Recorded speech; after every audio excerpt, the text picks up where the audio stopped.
மாண்புமிகு முதலமைச்சர் அவர்கள்.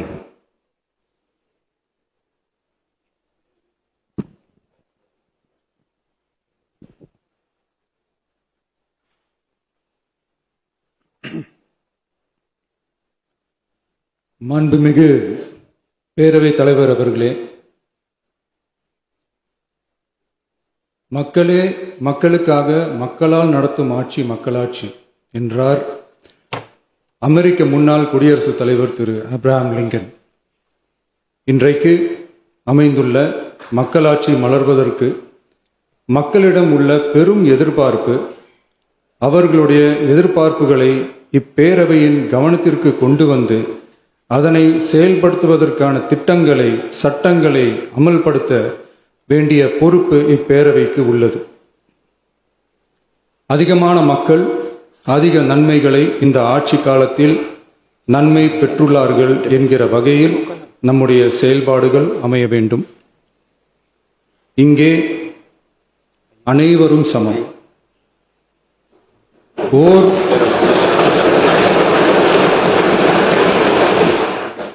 ஓர் உறுப்பினரை கொண்ட கட்சிகள் இங்கே இடம் பெற்றிருந்தாலும் அவர்களுடைய கருத்துகளுக்கும் அதிக எண்ணிக்கை பெற்ற தமிழக வெற்றி கழக உறுப்பினர்கள் தெரிவிக்கும் கருத்துகளுக்கும் சமமாகவே மதிப்பளிக்கப்பட்டு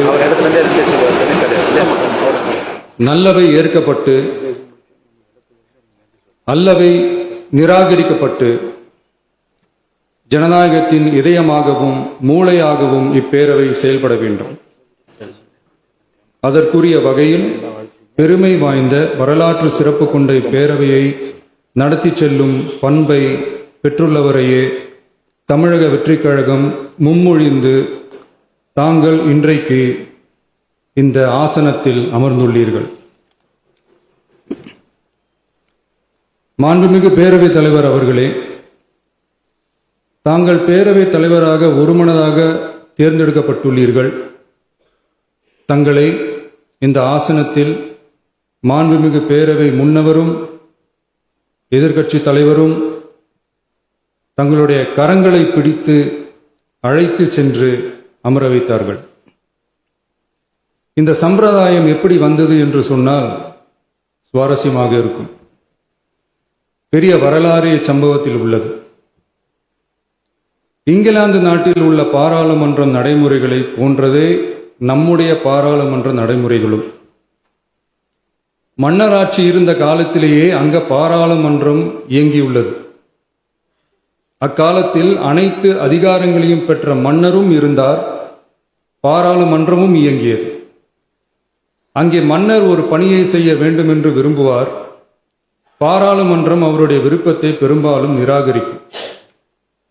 மன்னர் விரும்பிய காரியத்தை பாராளுமன்றம் நிராகரித்து விட்டது என்கிற செய்தியை மன்னருக்கு சொல்ல வேண்டியவர் பாராளுமன்ற தலைவர், ஸ்பீக்கர் என்பார்கள். பாராளுமன்றத்தின் கருத்தை மன்னரிடம் சொல்ல வேண்டியவர் ஸ்பீக்கர். அதற்கு துணிவு வேண்டும். சில பணிகளை செய்வதற்குத்தான் பாராளுமன்றத்தின் அனுமதி வேண்டுமே தவிர அந்த ராஜ்யத்தில் உள்ள எந்த பிரஜைக்கும் மரண தண்டனை விதிக்கும் அதிகாரம் மன்னருக்கு உண்டு. தான் விரும்பியதை பாராளுமன்றம் நிராகரித்து விட்டது என்று சொல்லும் ஸ்பீக்கருக்கு மரண தண்டனை விதிக்கும்படி ஆணையிடுவார். தலையை வெட்டி விடுங்கள் என்று ஆணையிடுவார்கள். இது பலமுறை நடந்ததால் யாருமே இந்த ஸ்பீக்கர் பதவிக்கு வர விரும்ப மாட்டார்கள். எனவே புதிதாக பாராளுமன்றம் அமையும் போது ஸ்பீக்கர் பதவிக்கு ஒருவர் அறிவிக்கப்பட்டவுடன் அவர் உடனே தலை தப்பித்தால் போதும் என்று ஓட்டம் பிடிப்பார். அணை முன்னவரும் எதிர்க்கட்சி தலைவரும் அவரை தடுத்து நிறுத்தி அவர் கைகளை பிடித்து இழுத்து வந்து ஆசனத்தில் அமர வைப்பார்கள். இதுதான் அந்த காலத்தில் இருந்து வந்த மரபு. ஜனநாயக முறை ஏற்பட்ட பிறகும் இம்மரபு தொடர்கிறது. நிச்சயமாக தமிழக வெற்றி கழக உறுப்பினர்கள் அனைவருமே உங்களுக்கு உதவிகரமாகவே இருப்பார்கள் என்கிற வாக்குறுதியை இந்நேரத்தில் அளிக்க விரும்புகிறேன்.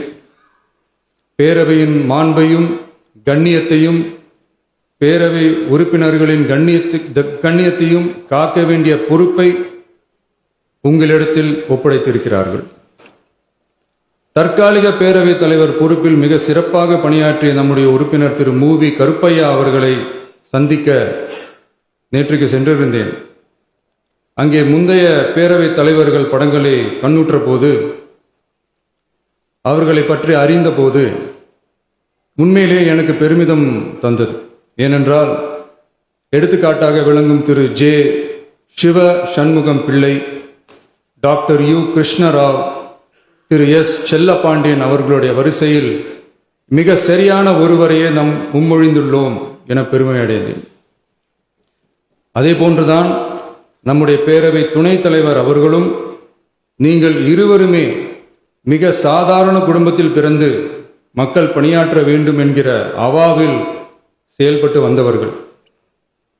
குணம் நாடி குற்றமும் நாடி அவற்றுள் மிகை நாடி மிக்க கொளல் எனும் வள்ளுவரின் வாய்மொழிக்கேற்ப சட்டமன்ற நடவடிக்கைகள் சீராக செம்மையாக அமைதியாக நடைபெறும் வகையிலும் சட்டமன்ற ஜனநாயக பண்புகள் நெறிமுறைகள் பேணி பாதுகாக்கப்படும் வகையிலும் இந்த அவைக்கு பேரவைத் தலைவரும் பேரவை துணைத் தலைவரும் பெருமை சேர்ப்பீர்கள் எனும் நம்பிக்கை எனக்கு உண்டு. அரசியலுக்கு அப்பாற்பட்டு மனிதர்களை மதிக்கும் நல்ல பண்புகள் நிலைநாட்டப்பட வேண்டும். தமிழ் பண்பாடு போற்றப்பட வேண்டும்.